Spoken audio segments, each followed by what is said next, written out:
This is the jpeg2RAW podcast. I'm Mike Howard. I'm broadcasting from the basement of Knob Studios here in sunny and hot Atlanta. jpeg2RAW is a photography podcast for the amateur photographer. You can find us on the web at www.knobstudios.com, and you can contact the show by emailing us at podcast@knobstudios.com. You can also find us on Facebook, Flickr, and Twitter by searching for jpeg2RAW, or just follow the links on our website.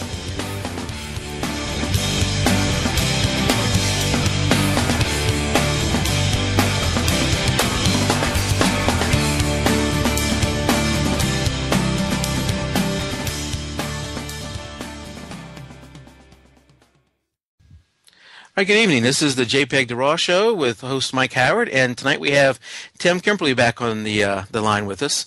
Tim, how are you doing tonight? Very good, Mike. How are you? Doing fine. I think I'm coming down with the flu though, so I have a feeling that after the show I'm going to be heading up to go back to sleep on the couch. But I'm here. So last week we were going to have you on, but you had an event happen up there. How are you guys doing since the hurricane? Well, the hurricane struck, went through, and flooded out a lot of areas west of me. But where I was, we had a lot of trees go down. Only one house I saw get a pretty large tree go through its living room, and a BMW got destroyed. But probably saw another 20 trees go down, but didn't damage any houses. But a lot of power issues up here. Out here on Long Island, where I live, we had 500,000 people out of power. And I lost it the first day, got it back.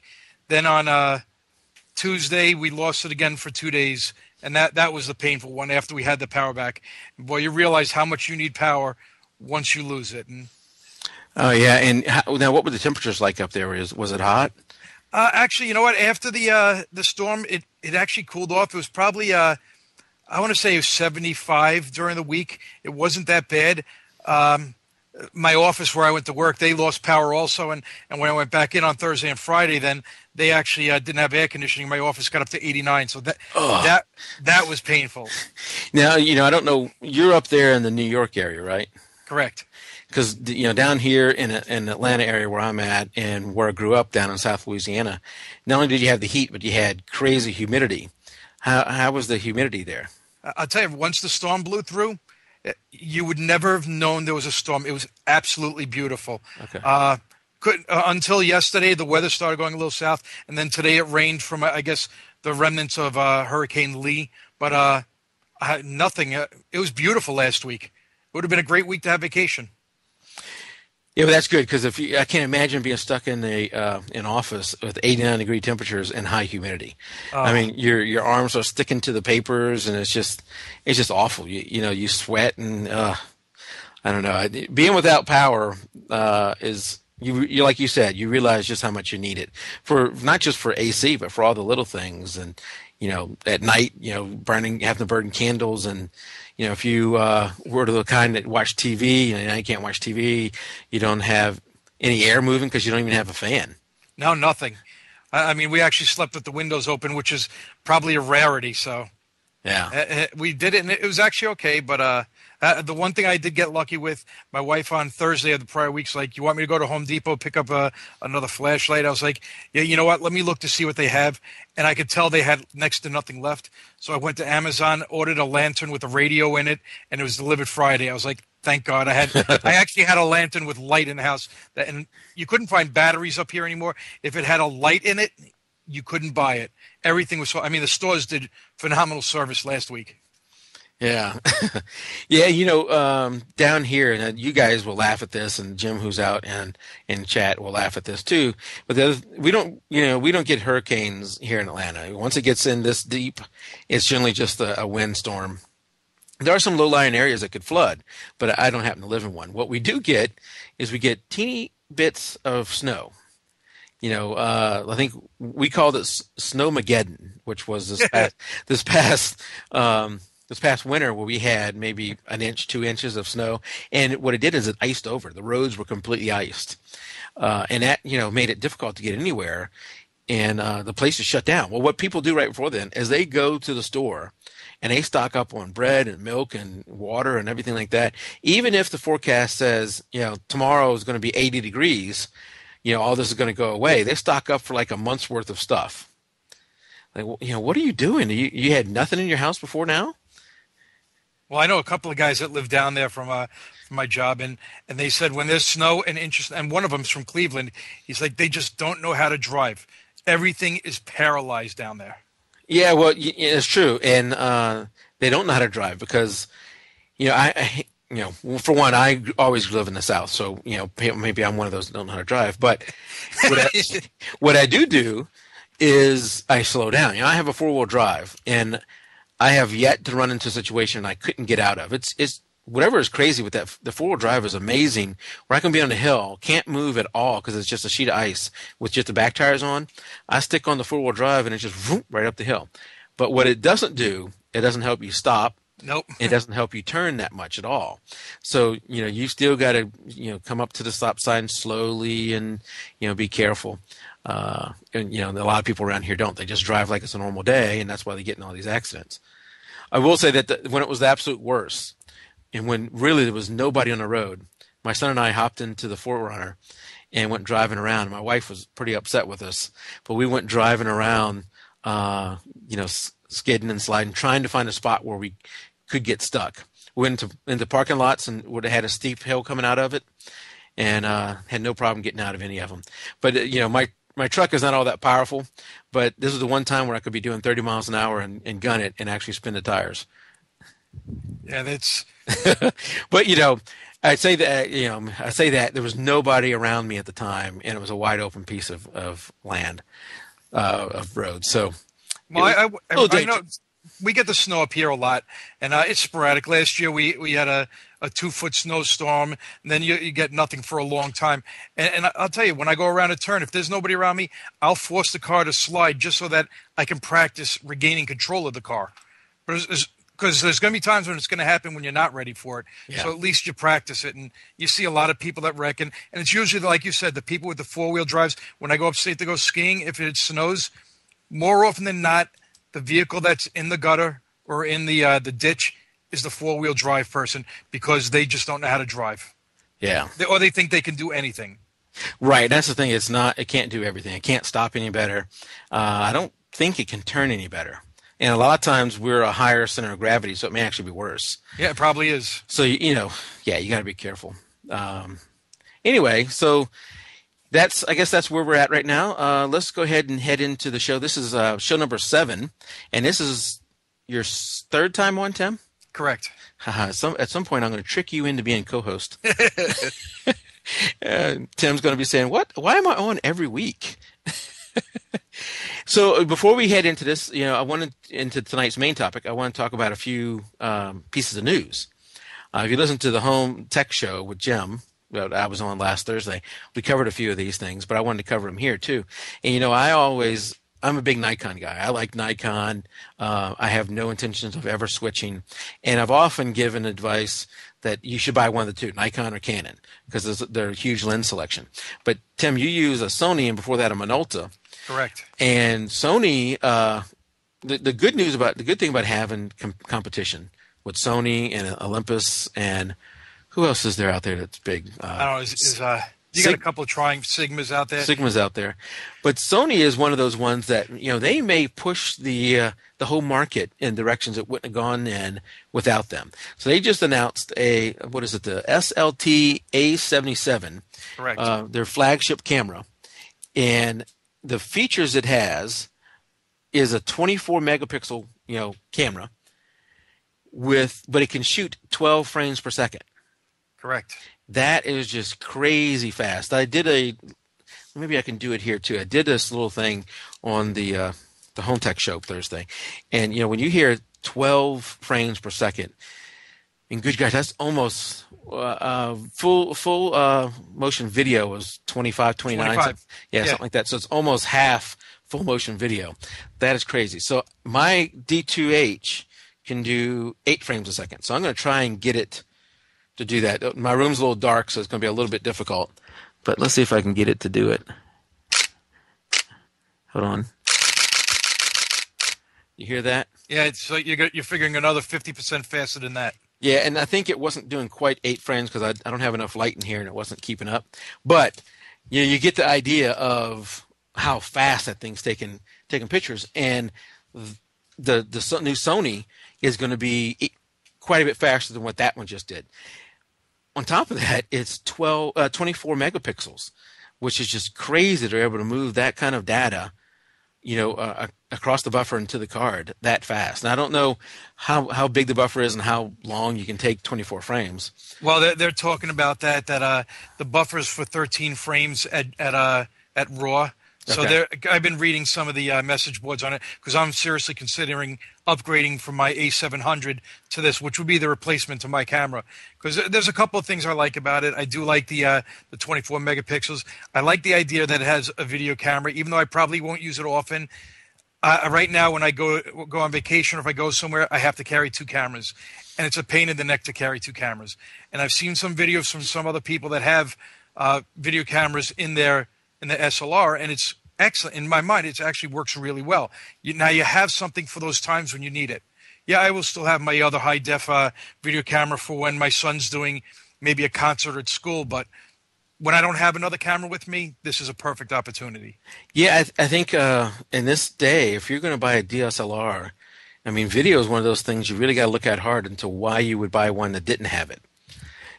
So yeah, I think the manufacturers really have to put that in almost everything they make now. So on this one, I don't know how much you know about this one, but I know in some of the first cameras, DSLRs that came out that had video, they didn't autofocus. You had to Correct. manually focus. Have they solved that? Does this one do that? They solved that in this camera, and as you said at the beginning, it's a SLT A77. It's no longer called SLR. It's a single lens translucent, so there's no mirror inside the camera anymore, and the viewfinder, what you're looking in, is no longer an optical viewfinder on this camera. You're actually looking at a little video screen. So that's the big change of this. So what's happening is the translucent glass that's in there allows the light to go through to the sensor, but at the same time, it bounces it up into a focusing mechanism that allows the camera to focus while it's shooting at 12 frames per second, as well as while you're videotaping, which is a change. All the other cameras, the Canons, the Nikons that have video in it, require you to focus it while you're videotaping. Yeah, and that translucent mirror that you're talking about is not necessarily new, but I think it is new in the DSLR segment. And I don't think Nikon or Canon have that. And No, they don't yet. I mean, I don't know if they will, but I think, maybe they'll wait and see how Sony does with this and then do that. But what you were hearing with mine was that mirror slapping up and down. exactly. What you're not going to get that sound with this camera. It's going to, I guess it'll be silent when it's taking a picture. I don't know. Well, you're going to still hear the shutter going, Okay. the movement of the shutter, but it's going to be a lot less quieter. And they're saying for like macro photography, now you won't have to worry about the shutter slap. That's going to move the camera that little bit, which will affect the picture then. Absolutely. So what you're talking about there is I have to do that often whenever when I'm going to do a long exposure. You do what's called mirror up, where you bringing the mirror up, and then and then you take the photo, and that mirror, by having the mirror already up, you don't introduce shake, so you won't have that issue with this. Correct. Now, my current camera, the A700, doesn't have the mirror up in it, but it has the 10-second exposure as well as the 2-second timed exposure. So if I wanted to use macro photography, I'd have to set it to the 2-second. So they would lift up the mirror. The camera would supposedly stop shaking in that time frame and then expose it. And then the mirror would come back down. So they kind of solved it by using a 2-second delay. But sometimes you want to take that picture when you want to take it. So this kind of solves that issue also. Yeah, and now I've heard the translucent mirror does cut a little bit of the light, so that it looks a little dimmer. Now, what you're saying is you're not looking through that; you're looking through an electronic viewfinder. So maybe that solves that cutting of the light. And then what I had read on that, I'm sorry, was the Sony's top of the line model is the A900, and they said that is by far the brightest optical viewfinder you will find. This is better than my A700. It's brighter than that, but not quite as bright as the A900. But they said that is by far one of the best cameras for that. They said it's good. Is it best?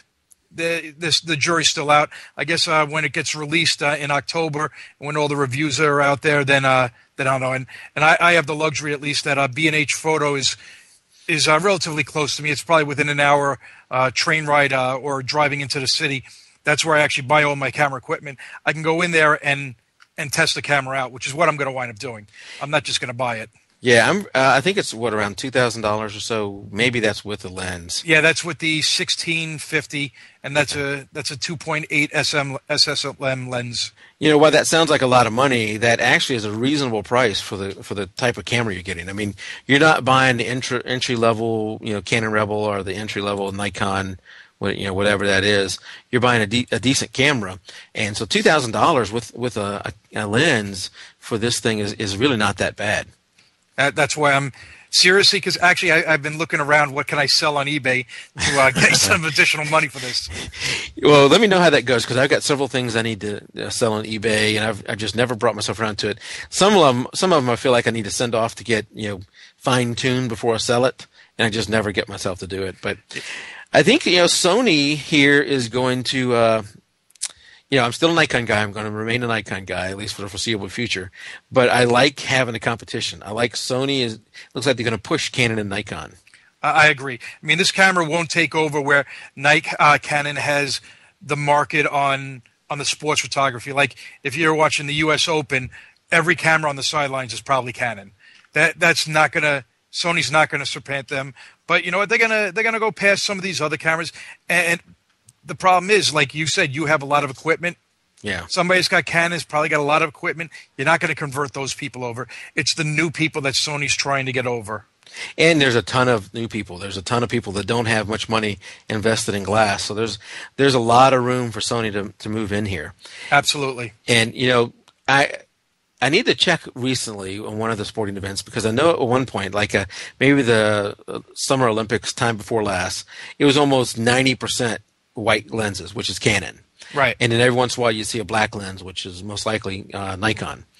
But I think with the Nikon D3, it really was a game changer, and a lot of the pro Canon people switched over to Nikon, because the Nikon D3 really changed the game in high ISO noise and what it was capable of. So, I don't know what that mix is. It'd be interesting if there was any stats on that. But I think when one of the things you're going to see, and maybe Sony now has placed themselves into this, is each one's going to kind of leapfrog the other. For a little while, Nikon has the best, then Sony, then Canon. They're going to keep leapfrogging over each other.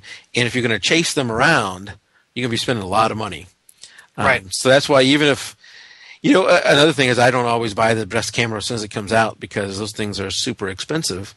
I tend to keep mine for a while, and I'll just wait for Nikon to come out with something better. I really would like to move to a full frame camera from where I'm at now. Well, the websites are saying out there Sony's going to come out with the full frame next year, like this, and they said pretty much the body that they have for the A77 can be transferred right into a full frame, but you're talking $3,500 for the body alone, and I'm like, yeah, That is the problem. The full frame sensors cameras are not cheap. Although I think there's a Nikon D700. Now it's not. Both of my cameras are the pro level, where they have the built-in vertical grip, and I really love the built-in vertical grip. But the Nikon D700 doesn't have that, and it's about $2,500 or so dollars. Wow. Where the D3 is going to be twice that, and it has the built-in grip. So I think I would just make the built-in grip. There's some other differences, but the built-in grip is not worth $2,500. Not double the price. You can get a add-on, even from Nikon, and I'm sure Canon and Sony may have this too, where you can buy an add-on vertical grip. They have one for Sony, but I think it's like $400 for this one. Yeah, I mean those aren't going to be super cheap, but they're not going to be as good as built-in. I have the add-on from a D100, and it's just not as good as the built-in. But it still gives you that vertical shutter and the other controls. But people have taken photos forever without those, so it's not a necessity. Yeah, I have. So, so our next news story, we'll go over these a little bit faster so we can head into the main topic. Is this is jpeg2RAW, so I encourage everybody to shoot RAW. but there's a new some advancements being taken in JPEG technology. What JPEG is doing is compressing the image. It's looking at the image, and I guess it starts with a raw image, and then it's going to do all its tweaks in the camera, and then it's going to compress it. And it is a loss. It does lose some of the data, whatever that term is. It's not Lossless. Yeah. Oh, it's not lossless. It's not lossless. It's the other way. It will lose some of the data. And that's one thing, if you ever are editing that and pulling it into Photoshop, editing and saving it as a JPEG, every time you save it as a JPEG, you're losing additional data. So that JPEG starts to deteriorate even more and more over time. When you can notice that, I don't know. I mean, each person is different on when they can notice it. Some people say that they can notice the difference. Others say they can't notice the difference. But what this new JPEG technology is going to do is more of an intelligent compression, where it's actually going to look at the image and look at the best way to compress it. And they're claiming they can get like a 5x, reduce the size of your photos by up to 5x, 5 times what it currently is at. So, your normal JPEG, and you can reduce it an additional 5 times from that, with, they're claiming, even better quality than what the original JPEG would have had. That's interesting. Yeah, so I hadn't heard of that. I think, I'll put these notes and, these things in the show notes. And what you're seeing here on this page is from dpreview.com. There's also the place itself is jpegmini.com. www.jpegmini.com. And they do a neat little thing where they've got an image on the screen where you can scroll back and forth, and on the left side is the original JPEG save, on the right side is the new way of saving it with JPEG, and you can roll your mouse back and forth and see how the quality is much better. And in this example that I'm looking at right now, it reduced the original JPEG by 4.9 times. So it went from a 2. Crap, I just changed the image. Okay, here's another one that went down 5.8 times. It went from the original JPEG of 3.6 meg down to 600K. Wow. Yeah, that's some pretty incredible stuff. I'm sure we'll be hearing more about that. And then, okay, our last news story is, I think I brought this one up before. This is, let me get rid of our little banner here. This is the Litro camera. Do you remember me talking about? Yeah, I remember this, yeah. And if I can get this to work. Okay, so now what you're seeing here is a photo of this lady, and she's close to the lens, and there's a flag in the distance. The flag is in focus, she is not. And what you can do is, after you've taken the picture, is you can click on on the person, or on the place you want it to be focused, and now that spot. So now what I've done is I've made the person in focus, and the flag is out of focus. That's amazing. See that? And what it's doing is it's got all these little micro lenses in front of the sensor, and it's recording like everything it can put into focus. So like in this next example, we have a cat that's really close to the camera. We have a cat in the distance, and then we have a room way back in the back. So you almost have 3 sets of focal points. Correct. And if right now the cat that's closest is in focus, but watch this, I'll make the cat in the distance in focus, and then I'm going to make the room. That's not as noticeable there, but I actually made the room in focus. So it's really incredible. Now, they're actually claiming that they will have this camera out by the end of 2011, and the first one they put out will be a consumer-based camera. What are they saying about file sizes? Yeah, I haven't seen much on that. I have heard somewhere else that they're going to it's going to be a lower resolution. So, if the sensor was normally a 12 megapixel, maybe it's now 4 or something. I don't know. I'm just throwing out numbers. But that's what I had heard. And I was going to be interested to see the form factor and how big this thing is going to be, because I think they're putting those micro lenses in front of the sensor, and they need some space there. I don't know how much space. But heck, if their claim is going to be out at the end of 2011, what is it, September? There's not a whole lot of time. Yeah, there's not a whole lot of time. We'll be finding out a lot more about this. So this is not, from what we can tell, this is not vaporware. This is not somebody at some computer convention saying this is what's going to be coming in the next year, and then 10 years later you still don't have it. This is supposed to be right around the corner.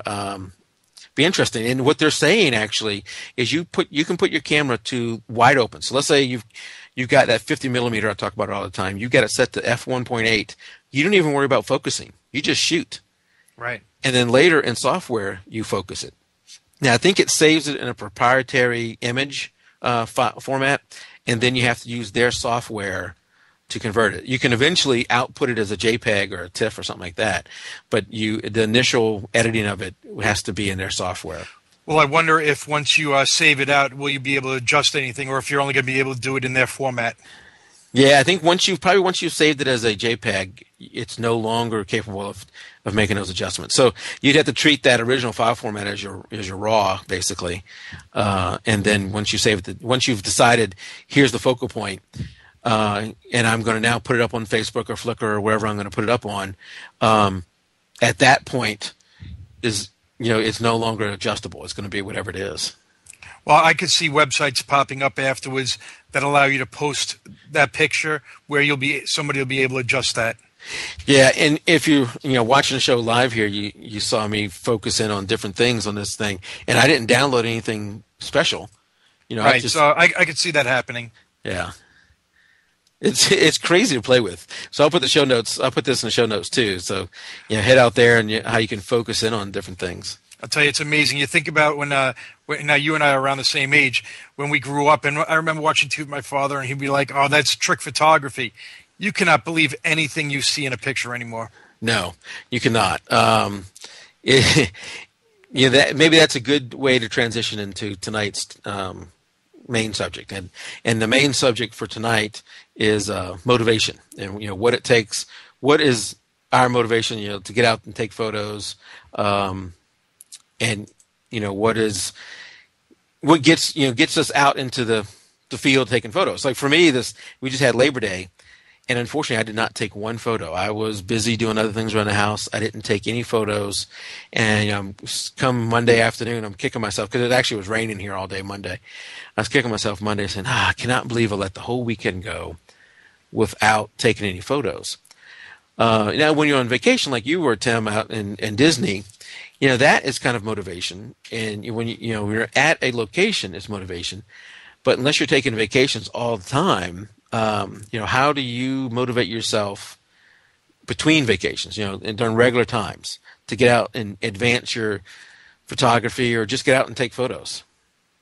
Well, I know one of the other things that I'll do is, and most of my motivation comes around my family and around my son, Jack, where he's now very active in sports, and the past couple of years it was either lacrosse, baseball, and soccer. Then it went down to just baseball and soccer, and now moving forward, now he just selected soccer as his sport, and I know I'm going to be taking a ton of pictures at the sporting events.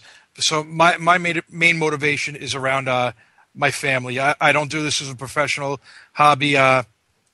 It's going around and taking pictures, and then I'll make pictures of the other kids for the families, because I'm not just taking pictures of my son. I'm taking it of everybody on the field, and I'll give them usually to the family at the end of the season, whether I give them a CD of the pictures or if I give them a couple of 5x7s of the best shots of the year of their kids. So that's really my motivation. And my kids were a little bit younger. That was my motivation too. Them being in sports really allowed me a lot of opportunities to go out and take photos. Every weekend they'd be playing soccer or softball or whatever sport they were playing. I had for a while both kids playing soccer, and I would go out there and shoot their games. And then over time, I got friends with other people, and sometimes I go and shoot another kid. And I was, in a one soccer game, I could probably shoot anywhere from 100 photos up to 350, something like that. So it was a pretty wide range, but I was shooting a good number of photos on a regular basis. And one of the things that I had to do, so I had plenty of motivation to get out there and shoot. But what I had to also do is, have a little bit of critical eye on my photos and say, all right, am I advancing? Am I getting any better? Because I have a tendency to just go and find a place and sit there. I do like, and maybe this is a tip for later, I do like getting down to the level of the player. So if I'm shooting 5-year-olds or 8-year-olds, I generally will sit down I had one of the, I went to Bass Pro Shop and got one of those. I think it's a hunting chair. It's a little thing that's just barely big enough to fit your butt on it, and you can rotate around in it. And I would sit there, sit on that, so I was pretty low with the monopod, and I could move around and shoot the kids. But I had a tendency to just stay in that one spot. So that was, a struggle for me to find ways to get better. Right. I try. I know I try to look for. Well, I shouldn't say I try to look for, but I know sometimes when I look at the pictures after a game, it's like, wow, you know what? I didn't move, or it's the same type of pictures. So I'll try. Now, last year, I kind of got yelled at by the ref because I was standing behind the net taking pictures. It's like, no, you're not allowed back there. I was like, since when? But as you go up, and now my son's in a U10 league, so now the rules are even more stringent, and they're going to have actual referees there, no longer kid referees. So the rules are going to change completely as to where you're allowed on the field. But they allow you in most places, but behind the net, boy, they chased me away pretty quickly. Part of when I take photos, I kind of like to be, not seen. I like to be hidden, kind of blend into the area. And in some ways, I guess if you're good, some of the good photographers, that works for them. For me, it generally means I don't have the best angles. I don't get the best shots. Some of the really good photographers, they just edge themselves in there and they just get the shot. They get it like you were doing. They push the envelope. They get to where, maybe I shouldn't have gone that far. But often that results in some really good photos. You don't want to go to jail over your kid's soccer game. No. But it's sometimes that really helps out to move into locations that you wouldn't have moved into otherwise. And I was looking for a post that Trey Ratcliffe did. Are you on Google Plus much? No, I'm on it, but can't say that I'm on it a lot. He had done something. There's this thing out west. I don't know if I'd want to go to it. It sounds very interesting. But it's called Burning Man. Have you heard of that? Yeah, I'm looking in Google Plus at him right now. I see it. And there was this big Thunderdome that that he had. If you ever watch Mad Max and that Thunderdome, right, Thunderdome. I guess they had it's crazy. I don't know how they get away with this stuff and not have some kind of liability and people suing them. But they had the big Thunderdome, which is like an oval cage. That I don't know how you describe it. It's almost like it's like it looks like a big wheel, like a big bicycle wheel almost. Yeah, that's kind of turned on its side. Right. And inside of it there's these two people fighting, and there's people up and on top of the thing, and they're pretty high up. And I'm thinking, that thing is hollow. They can fall right through that thing. And how these people are not getting, ended up falling through there and killing themselves, I don't know. And I'm not going to be able to find it here. I should have preset this up, but I didn't know we were going to this. Anyway, I was reading about the shot that he took, and when he walked up to it, he was riding by, and he said, "What's all this commotion going on here?" And when he came up to it, there was no room to get into it. There was probably like 10 people deep to get into it. And what he ended up doing was just kind of hunkering down, squirreling through everybody, and then crawling into the cage. And some woman who was inside the cage as some kind of person in charge, gave him this look like she was about to tell him to get out, and he gave her a look back like, "No, I'm supposed to be here. This is okay." And I guess it worked for him, and he got this incredible shot. And I'll put it in the show notes, but right now I can't find it for whatever reason. It's a really incredible shot that he took, and he takes some really good, incredible shots. Yeah, and the one that came up on his Google Plus right now it's like a blue picture, or the sculpture in blue. Is that the one you're talking about? No, it's a photo of Burning Man itself. Okay. Not the Burning Man, of the what do you call it? The cage, the Mad Max cage. Right. I know what you're seeing, that one, the really blue one, and right, the sculpture, I guess. Yeah, and that's not the. Oh, here it is. Okay, I got it up on the page now. And you can see this dome. You can see it actually says Thunderdome. Oh, okay. People hanging from it, and like, wow, that's But he got this shot. It's a really incredible shot. It doesn't do it justice here on this screen. A really incredible shot because he got in there. Now, for me, my shot would have been from 10 people back. Well, I wonder, is he actually inside? Because He, the top right of this, it almost looks like a fisheye lens that he used. Because you see the feet up above you. It's yeah. almost like he stuck his head as far in as he could. No, he said he actually was in there. There's a somewhere he has a. If you go to Google Plus, you can read his write up on this thing. He actually got into the cage, Oh and man. he said things were dripping down on top of him, and dust was being kicked up on him, all kind of stuff. Yeah, it was probably he probably had to head straight to the shower, but he got in there and got the shot. So it's a pretty incredible Oh shot if my you see God. it, and so one, it shows his willingness to edge in there and get the shot. The other thing is, he knew what he was doing. He knew what, his settings on his camera need to be and all that kind of stuff. Right. I would have struggled there too. And all that is, there's actually some raw talent, but there too. He has a great deal of raw talent, but a lot of it is also practice, practice, practice. He probably knows his camera, you know, Right. extremely Absolutely. well, Yeah. and he's shot so much that he can look at that scene and say, okay, I think it's going to need about this.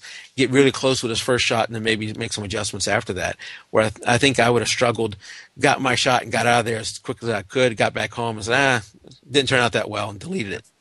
Well, I mean, it doesn't even look like he used flash in that picture. That's a flashless picture. I think it is. I think he was ISO 1600 or something like that, and he's shooting a Nikon D3X, I believe, is what he's shooting. Okay. No wonder you like him, a Nikon guy. Well, he's crazy with HDR too. He's crazy good with HDR. I like that too. Well, this is not a picture that's meant for HDR. That's for sure. No, and this is a single image. This is not. Yeah. This is not an HDR image. Yeah. So, where were we? We were talking about the motivation that you have now. What because your kids in sports. Mine now. Let's see. The oldest is in swimming, and that really offers me no opportunity to shoot because for whatever reason, you go to the events and it's just there's no room to get down on the deck. No, and you're probably not allowed down there, and then the lighting is probably not good either. Yeah, the lighting is not good. There's no room to get down there. So really that is just not going to work for me. And I'm going to have to what I really would like to do is set him aside, go to the pool and do some stage photos. But get busy. So what's kind of motivating for me is multiple things. One is, I'm on Google Plus, I'm on Facebook, and I've joined a Facebook group on there that's pretty active, and seeing all of them take photos and everything, and seeing the incredible photos on Google Plus that a real motivation. So if you're on Google Plus, how active did you say you're on Google Plus now? I'm just scratching the surface. There seems to be a ton of photographers out there, and it's you can put these people in different circles and join different groups and do that kind of stuff. And so I've got tons of circles, and I'm following all these different photographers. One of them is Silvero or something that just came in. I probably mispronounced. So I can't pronounce his name. I'll say it wrong. Sorry. But I follow some of his photos, and I think he's following me. So seeing other people shoot is real motivation, and then trying different things is getting out there and trying different things. Now, one of the things I've done, and you've probably seen some of the photos that I've done of Swanee, my town, Right here, is go through and I've made a list of all the photos of my town that I want to take pictures of. So when I go to lunch, I usually bring a notepad with me, and I'll write down all these different photos I want and around Swanee. So my thought here is that that's not very far to travel. It's right here. I just need to get out of the house, go take some photos, and so I have really no excuse not to go do it. And then I just make this list of photos. Now, so let's say I have one of the things on the list is Swanee Town Center. You've probably seen me take tons of photos of Swanee Town Center. Yeah, I've seen those. And all right, so you might be thinking you've done that enough. Why do you don't need to keep doing that? But I go there, like the shot that we have now is a shot of the sunrise. I'm pretty happy with this photo. It doesn't show up great here, but it's a pretty good photo. But often, there's all kind of different scenarios that's going to go on here in the Swanee Town Center. There's going to be times when it's snowing, sometimes when it's raining, times when the sun is at different angles or, storms coming through. So I can think, just this one location I can go back to and shoot and shoot and shoot again until I get, the photos I like.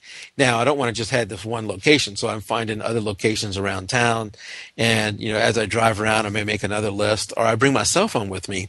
And sometimes I'll take a photo of the area. And, hey, this might be a good place to come back and visit with the camera. And I take a photo of it. And now I got the GPS tag and all that too. So it helps me to make this list of photos that I'd like to go out and get. Well, I'll tell you, I like that idea. I wrote that down because sometimes I'll think of something like, oh, yeah, I want to take that picture. Then I forget, and then I don't get there.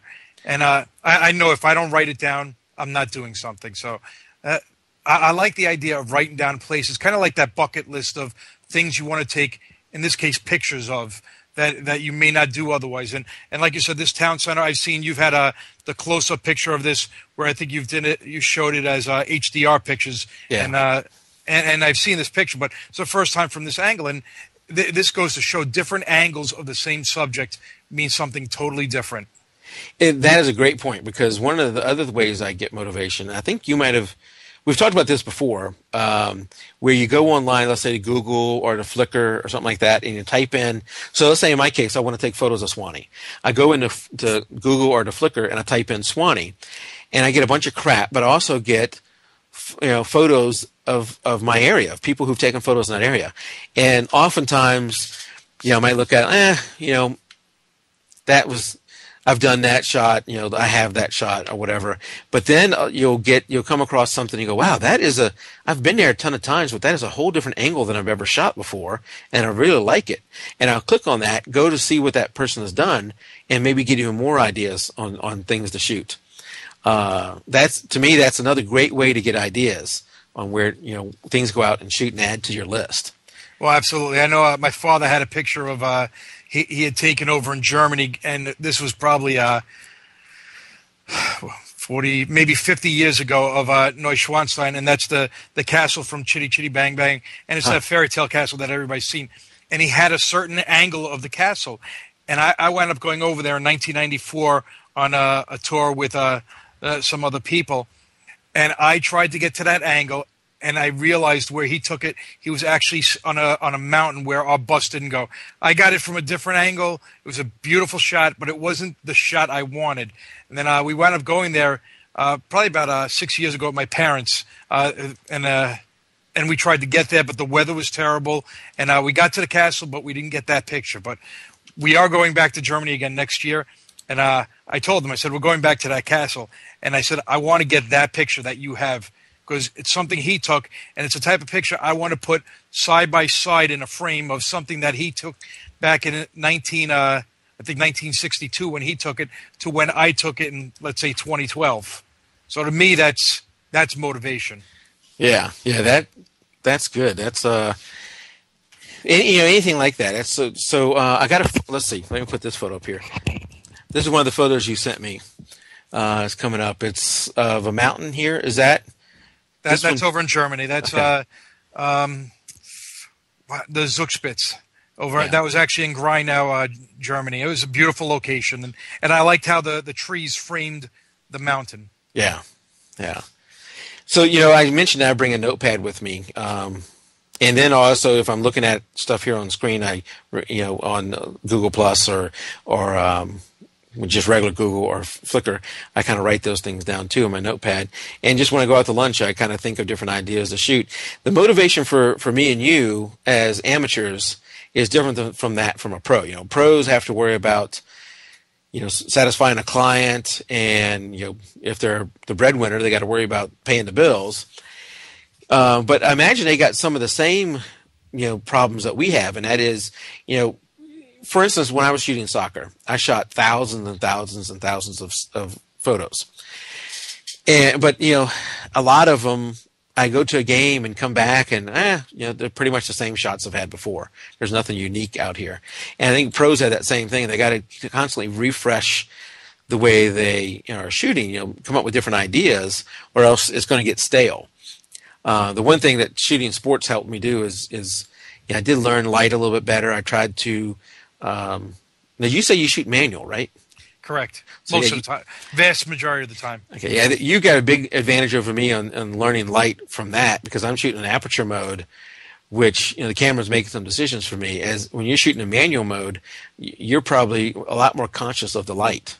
I'm definitely more conscious than I ever was of the light, of everything that is the viewfinder is telling me. I mean, there were times where I didn't pay as much attention, but now I'm constantly looking inside the viewfinder as to am I going to expose it correctly or not. And that was a big change for me. It's no longer just taking the shot; it's now making sure I'm setting it up correctly. Yeah, that's huge, and that's if we both started at the same time, you would learn a lot faster than I would, because I'm while I have moved out of auto mode, I'm in a auto mode type. The camera is making some decisions and learning light. I think if you look at some of the really good photographers, the Trey Radcliffes and Kobe Browns and some of those other guys that are on Google Plus, there's tons of them out there. One of the things that they've done is they've mastered light. They're really, really good with light. And, a scene like this scene I got up here of Swanee Town Center, again, it's a different angle than what you saw before. This is actually a sunset, where before you saw a sunrise. The light, hitting different areas or something like that can make a huge difference in the image quality. I've heard of, people who are doing like street photography. They will just sit somewhere. They'll see a good spot where the sun is hitting a building and glow, like almost like a bouncing off the building, and then creating this nice glow in this one spot. They'll wait till somebody comes by there and then either ask them to move into that light and take the photo, or just take the photo as they walk by. And they're not getting them in the direct sunlight, but they're getting this nice glow of this light coming in. Street photography is not something I think I have the guts for right now. I'd be a little nervous just walking up to a stranger and taking photos. No, you definitely, at this day and age now, it's a lot different. Yeah. There's a lot of people who do that. If you go on Google Plus, you'll see a lot of people who do that, and they've had the problems and just dealt with them, or they have a nice way they have a way of telling who's going to be a problem and who's not. I've heard some tricks, like you walk up to somebody, let's say they have a dog, and say, "Oh, it's a cute dog. Do you mind me taking a picture of the dog?" And most people are going to say, "No, go ahead." Either they're too busy and not going to want to stop, or they're going to say, "Yeah, go ahead and take a picture of the dog." And that kind of breaks the ice. And now actually you get in there and you start taking a picture of the dog, but then you transition taking pictures of the person. So I've heard of tricks like that. But I don't see myself doing that. Yeah, I don't see myself doing that. I think because my kids have gotten older, that I have moved into the landscape type photography. And there's a lot of different things you can do with landscape. There's a lot of different things. Let's see. I'm trying to pull up another one. Oh, that's nice. I like that one there with the street. Yeah, I went too fast, didn't I? I can go back around. Let me see if I can find it again. It was the street. Yeah, the tree-lined street looked like it must have been fall. Yeah, that was. There's a hill there. The middle of the day. This was obviously fall. There's leaves everywhere, and there's going up this hill, and there's trees on both sides of it. This is actually, I love driving down this road, because this is one of those roads that a lot of times the trees kind of cover the road, and it's really, really beautiful. But the colors that you see on screen here don't do it justice. The image really looks good when you look at it normal. But this is an HDR. This is I think a 3-shot HDR. And really? Yeah, it's not. Sometimes you can process one really strong, and you can definitely tell it's HDR. And then other times you can go more of a middle ground. I think this is more of a middle ground, where I was able to expose the sky, get the really nice colors out of the leaves on the ground, and some of the trees. So I think it turned out pretty good. Well, the angles of the picture are perfect. Also, it leads your eye to where you want to go to the end, and then you get that big blue sky at the end. I mean, I like it. Just makes you wonder what's at the end of this road. Yeah. Yeah, and this is one where I was just driving around, and I thought, this looks good. I hopped out of the car, and I actually am down on the ground. I think my tripod is maybe a foot off the ground, and the camera's, down pretty low. So, my first inclination was just to handhold it, take a picture from standing position. So now I think this will look better getting down low. I agree. And the thing with digital is it's free, so you just get out there, Exactly. get out there, take as many pictures, try different things. I'm really into HDR right now. I also like infrared. I think I had an image of infrared here earlier. If I can bring that one up. The infrared gives me a little bit of a challenge in that I can't always get them to expose properly for whatever reason. Now, you're doing infrared straight out of the camera, or are you doing it post-photography? What I am doing is, let me go back to that one. Yeah, hold on. I have a filter for my. Okay. Why is it not working? I have a filter for the lens, and what lens? It goes on just one of my lenses, and it was an expensive filter. It was maybe $200 for the filter. So you put that filter on, and have you ever shot infrared? No, I haven't. The filter is almost completely black. I mean, once you put it can be middle of the day, bright sunny. You put that filter on there, you cannot see through the lens at all. Wow. So you have to, pre-focus, compose your shot, get everything ready, and then take the shot. Oh, where is that photo? Yeah, there's one. And so like in this shot, I'm shooting a lake, and now this lake was, the water's probably green. The trees are all green, for sure. The sky was, what's odd is when you're looking at this in real life, the sky was so hazy that I couldn't really see the clouds that well. It almost looked like it was just complete cloud cover. Wow. But that infrared shot just cuts right through all that haze. And it does require a little bit longer shutter speed. And what it ends up doing is a lot of the green turns to white. So like the tree line that's green turns to white trees. A lot of people ask me, I don't remember it snowing there. When was that? Well, I'll tell you that when you showed the picture before, that's what I thought. I thought this was a winter shot. It's not. It's the middle of summer. It was hot as heck. And really that water was a scummy green. It didn't look that good.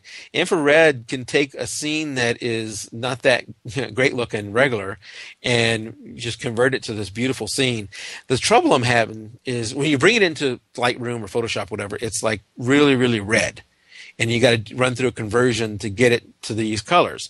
And I think now that I have switched to Lightroom, I'm having some trouble getting that stuff to work right. Back before I did this, I had Nikon Capture, which was the Nikon software. Right. And when you're doing this, you have some really odd white balance settings. You set your white balance off the green grass. And, so you do that you point your camera to the green grass, you set your white balance off that. Have you ever done the manual white balance? Yeah. So you do that, and then you take the shot. So when you get back home, it's all red. And, that it has a crazy white balance setting that Lightroom doesn't handle right. Lightroom goes down to this lowest setting and just cuts it off there, and now your colors are all messed up. You can't recover it. There's a method to counter that. I just haven't perfected it yet. This was one actually I was able to get it through. I have not consistent. So like I can go out one day, take this picture, come back with one. Oh yeah, that worked out. But the very next day, do what I think is the same thing and come back with crap. So I doing something wrong and I haven't perfected it yet. Well, I have two questions on this then. Yeah. Are you doing automatic exposure on this, or how is that working? I'm kind of doing both. I will initially set up an auto exposure, but that generally does not work. I generally have to go to manual and dial it in. And I watch the histogram on the back of the camera to make sure. That was going to be my second question. Yeah. What does the LCD on the back show? And that's the best part about this versus when you used to do it with film. And actually, if I think of it now, I think film cameras actually had special film. It wasn't just a filter. You actually had to have infrared film. Yeah, and that filter, like I said, it makes everything black. That requires it to be a long, shutter speed. So here it is in the middle of the day. Let's say this is noon, and it's bright sunny outside, but I'm going to have a 6-second shutter speed. So yeah, no, it's crazy. But one of the things you always heard that the best time to shoot is early in the morning, late in the afternoon. What this does, infrared, is gives you the ability to shoot in the middle of the day, with infrared, because you have to have the bright light. You could not go out at night and shoot infrared. It's just not going to come out. Right. So you need the bright light. So with the infrared, you can shoot all day. Now the problem is those filters are expensive, and if you have multiple lenses that you want to use, that gets expensive. So one of the things I'm looking at doing is a company called LifePixel. They will convert your camera to full-time infrared. Oh, really? Yeah, and I think the price is I think it's like $250, which, $250 is still a lot of money, but compared to what you were going to spend on a filter, now you've got, for about the same amount of money, a camera that you can use any lens on it, and it'll be infrared.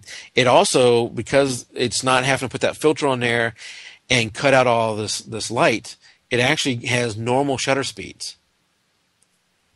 So you can do this handheld if you wanted to. I'm looking at their website now, and that's pretty cool. I'll have to look at this. So I have an old Nikon D100 that I never use anymore, and I think I'm going to get that one converted. Right, that's the perfect time to use it for something like that. Yeah, yeah, and then I want to try and do some combination stuff where I do a infrared HDR shot. So, that's part of my motivation, is coming up with all these things I want to try and getting out there and doing them. Now, I have a tendency to want to, and maybe this is why I like shooting soccer so much. I just want to sit out there and just bang out shots. And I'm very impatient. So one of the things that helps me get patient and, slow down and think about the shot and set up the shot is getting a tripod. It also, and when you shoot in infrared, and sometimes when you shoot in HDR, it's a necessity.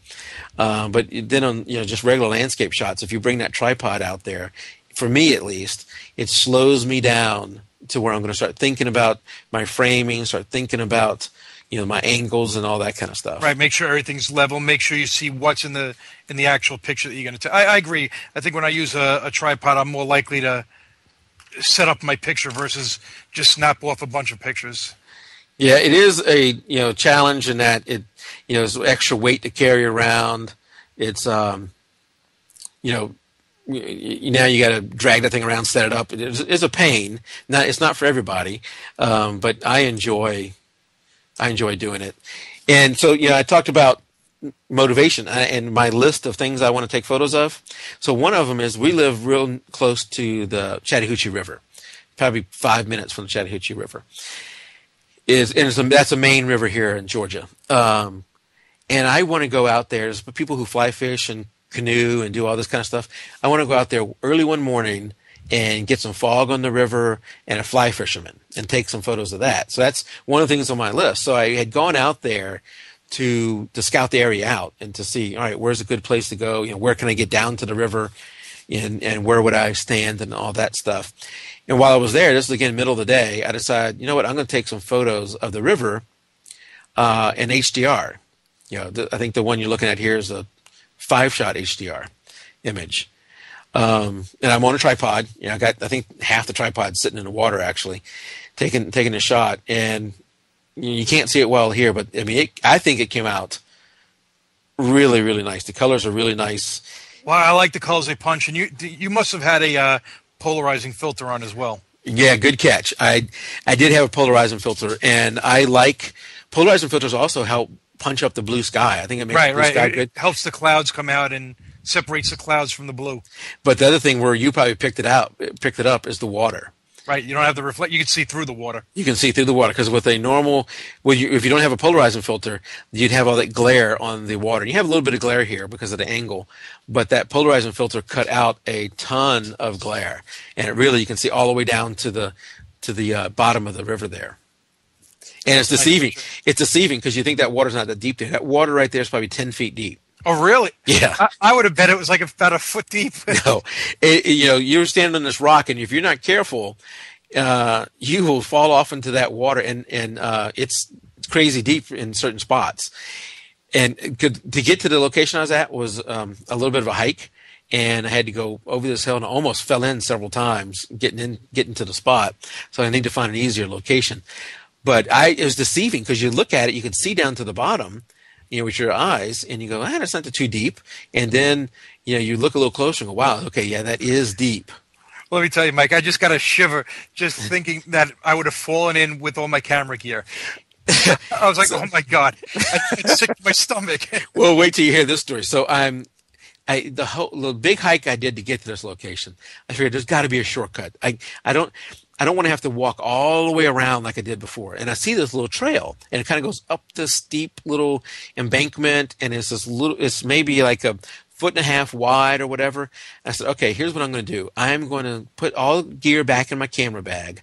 I'm going to make the tripod almost like a walking stick, and I'm going to seal up my camera bag. Normally what I do is I got the clips, and I just clip it, and I don't zip it. This time I decided I'm going to zip it up. And I'm also going to put it on my left shoulder so that I am, weighted to the left and not to the right, because the right is the river. Right.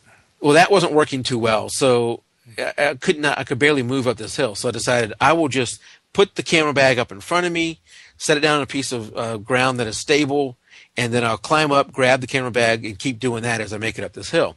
So I set it down, and I set it there, and it feels like it is safe. And I go to move up, and all of a sudden it starts to roll off. So one tumble, two tumbles, the third tumble, and the fourth tumble was going to be off the cliff and into the water. Oh. And I grabbed the thing right as it was about to head off. And, fortunately the tripod helped me stabilize my balance too. But, I was thinking to myself, oh, good. That was such a good move. Shortcut. Good. Yeah. That was almost disastrous. And I'm still now, of course, now I'm halfway. I can't go back. I've got to go forward. Going back is just as dangerous as going forward. So I'm kind of stuck now. But that decision to zip up the bag, which I never do, saved it. Because imagine that thing. Something would have fallen out. Right? Yeah, I had this thought in my mind of that thing flipping and things just flying out of it. Lenses here, filter there, whatever else, just flying all over the place. Maybe a camera. Nothing was damaged. Everything was okay. But it was definitely an eye opener for me. It really scared me there for a second. Oh, I'm sure. But when I got back home, that's when I saw I had the shot. I did not realize I had a decent shot. I thought it was nothing. When I saw it there in camera, it was when I brought it in and did the HDR with it. But this shot, deciding to go to this location, all came from me going out to, maybe it was Flickr. I think it was Flickr. I went to Flickr and searched for Swanee. And at this location, you can't see it in this shot, but right around that bend is this bridge. And he had shot this bridge, and he said, old bridge in Swanee. And I'm like, well, I never heard of a bridge in Swanee. What are you talking about? So I decided to go to that spot. And I looked at how he took the pictures, and I thought, I'm not sure I can improve on that. It's really not that good. And when I got there, I looked at it and I thought, I can't improve on what that guy did. There's no sense of me trying to fight this and get a better picture of this bridge, because really all it was left was a metal frame, and it was a crappy metal frame, and you had no angle or anything. But because I saw his photo and that location, that's what drove me to this place and to get this. And now I'm going to go back and try and get that fly fisherman or canoe or whatever else. I think this spot offers me a lot of opportunities to go back multiple times and get different things. Right. I mean, if it's close by, yeah, you get somebody in the picture, and it adds that extra dimension for somebody to look at. Yeah.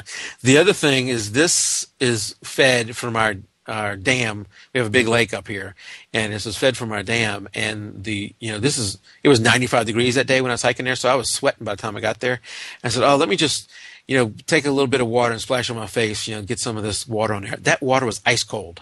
I guess it's because it's feeding from the bottom of the lake. Yeah. That water was just ice cold, so it felt really good.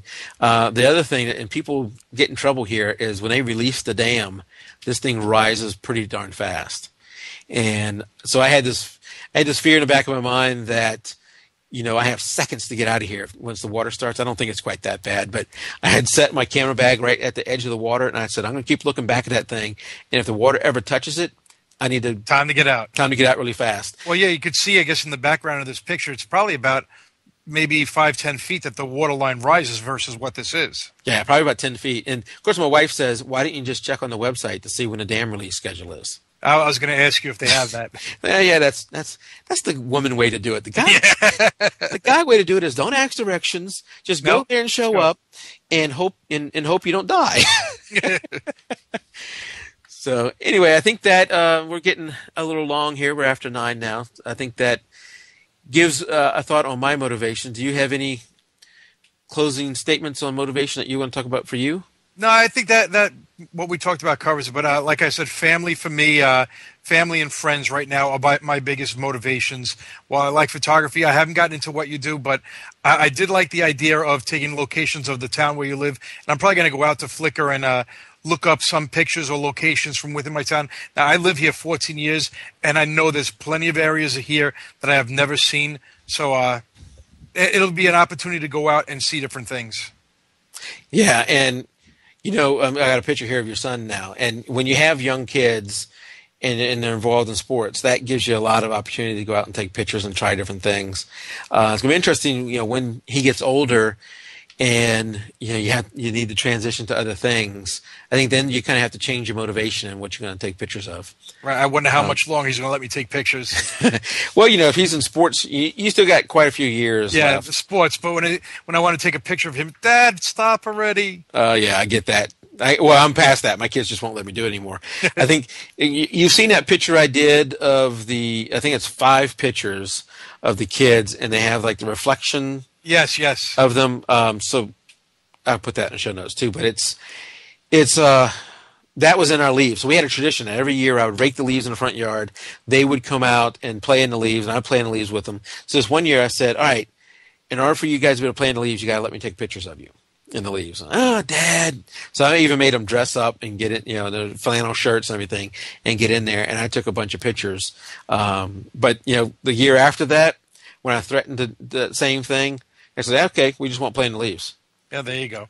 Well, I have a picture I take of Jack every year, and I think we've done it since he was just a baby. It's at a pumpkin farm, and I bring him there every year, still to this date, and sit him up on the pumpkins and take pictures of him. So that's something I have now. He's 9 years old now, so this will be the 9th time I have that picture, and to me, that's a motivating shot. One year, I think like 2 years ago, we almost forgot. Like, oh my God, we didn't get our picture, and we dressed him up quickly and brought him out there. It's kind of our full picture of him. Yeah, that's good. It's we started something similar to that, and I lost track of it. I wish I'd have kept going. I think it was show before last or whatever. I had Chris Lux on there, and he had some interesting ideas I need to get out and do too. Yeah, and that's the thing is, since I don't make a living at this, I just keep making my list, and I'll get to them when I get to them. I can go back to Swanee Town Center and shoot that place 100 times if I want to. There's no nothing making money from it or anything like that that's going to be driving me. Our town does have a annual what they call Snap Swanee. It's a contest. You submit up to 5 photos, in this contest, and they pick 12 winners or something like that. You don't win anything except for your photos now on display at the town city hall, and I think you get your name in a paper or something like that. And that's part of my motivation too. Is okay, I need to get out and take some photos that I can enter that contest. And contest is a way to get motivation to go out there and shoot. Yes, that I haven't seen any out here, and I can't say that I ever actually looked either. So yeah. So now to close out, so we had this first segment on the news, we had the motivation main topic, and now to close out, I wanted to end with a tip. And I don't know if you have one, but if not, maybe you can just add to my tip. And there's another thing when I go to lunch, I start writing down all kind of different tips, and it was going to be a Mike top 10 list, and I am now on number 29. So it's not a top 10 list anymore. And I think I've already done the shoot raw. We've already talked about shoot raw. I don't need to go over that again. And I think I've talked about get down to subject level before. That can make such a big difference in your photo, getting down to subject level. So, one of my number 4 one here was to move closer to your subject. And this is one I struggle with too, because one of my ways of moving closer to the subject is to get a zoom lens and zoom in on it. Right. But if you look at somebody who's shooting with maybe a 35 millimeter lens, and they have gotten in close with that person on that 35 millimeter lens, there's something about a shot that's close up like that with a wider angle. It's not crazy wide when you get the distortions, but a decent lens like a 35 millimeter that really looks good versus a 200 millimeter zoomed in. There's something I like about that. And when you're taking shots, you often have to think about, all right, what's my subject, and what are these other things in the image, and why do I have them in there? Right, I agree. Yeah, not so much for sports. The sports, you just banging away. I mean, there is some of that, but Right, that you don't have a choice in some right. sometimes. But as I'm getting out there and I'm shooting in landscapes or whatever else, I have to stop myself and think, all right, what's my subject here? What am I doing? Where's my lines and everything? And I have no formal training, so I'm obviously not great at that, but it at least is making me think about it. And hopefully watching other people's photos and doing my own, I eventually will get better at it and do more. Well, I agree with you with that. I know when I take pictures, when I have somebody else take a picture, look at what's behind you or behind what you're taking a picture of. Sometimes it's something, and you see it in magazines. They always talk about it, like, is there a pole sticking out of somebody's head? And just looking in that lens past what you want to take a picture of. Yeah. Yeah, that's a good tip. What's distracting in the background? Right. Yeah. All right. I think that ends it for tonight. Tim, thanks for coming out again. I love having you on the show. Not a problem. Maybe at some point I can convince you to be like a co-host or something. We're getting close to that. We're getting close to that. Thanks everybody for coming out. I'm going to end the official show, but we'll stay here and chat for just a few minutes.